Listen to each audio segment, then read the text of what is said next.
This is Physics 2212 Lab 2 Charge Tape Revisited.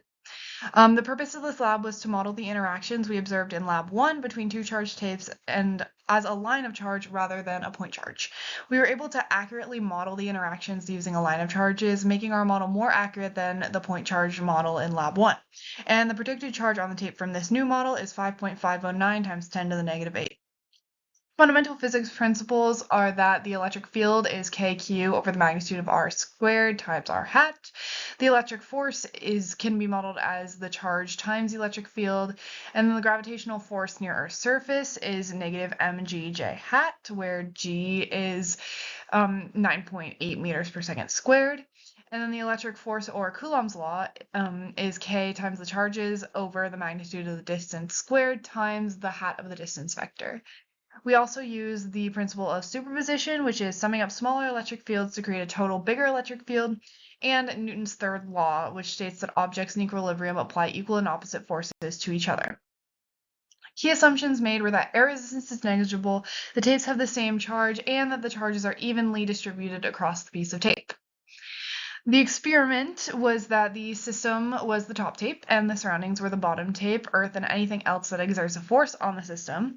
And a brief overview of the procedure we did in Lab 1 was we charged the two U-tapes by ripping them off of base tape, observed the interactions between the two U-tapes and one U-tape with a charged plastic object, and suspended one U-tape between two objects and held the other U-tape underneath the suspended U-tape and observed their interactions.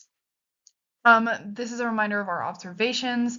So we could determine that the pen was negatively charged because we charged it by rubbing it in hair, and the friction with the hair strips electrons from the hair onto the surface of the pen. And since the pen is negatively charged and it is attracted to the U-tape, we can conclude that the U-tape is positively charged. And on the right here, I have a couple free body diagrams for the top tape and the held tape. The force going up is on the top tape was the electric force, and the force going down was the gravitational force. And on the held U-tape, the force going up was the force from holding the tape, and the force going down was the electric force and the gravitational force. The data used in the new model is that the tape length was 0.15 meters, the distance between the tapes was also 0.15 meters, the mass was 0.00015 kilograms, the gravitational force on the top tape was negative 0.00147 in the j-hat direction, and the electric force on the top tape should just be the opposite of that since the tapes are at equilibrium, and the estimated tape charge on the top tape found in Lab 1 was 6.06 times 10 to the negative 8. Here is my code. So part 1, that first image is the constants, which is Coulomb's constant, the gravitational constant, the charge of an electron, and the size of an atom. Part 2 is the data from Lab 1, the mass of the tape, the estimated net charge, the tape length, and the distance between tapes. And part 3 is a function for the electric field, which is copied from my Lab 1 code. Part 4 is the calculations for the electric field on the top tape due to the bottom tape, and part 5 is the creation of arrows to represent the gravitational and electric forces. Here is my code output. As you can see, it lists the magnitude of the electric force, the magnitude of the gravitational force, and the charge of the tape.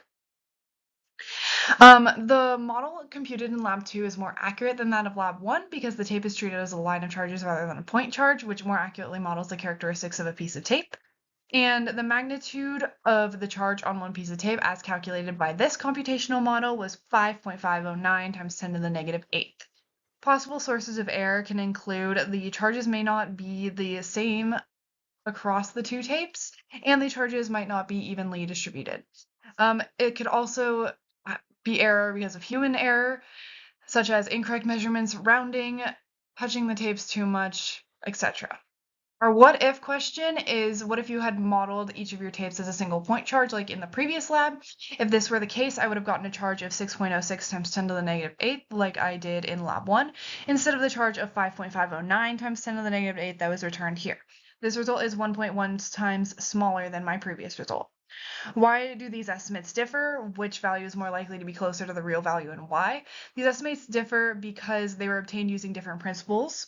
The first lab only modeled the tape as a single point charge, while the second lab used superposition along a line of charges to obtain the total charge.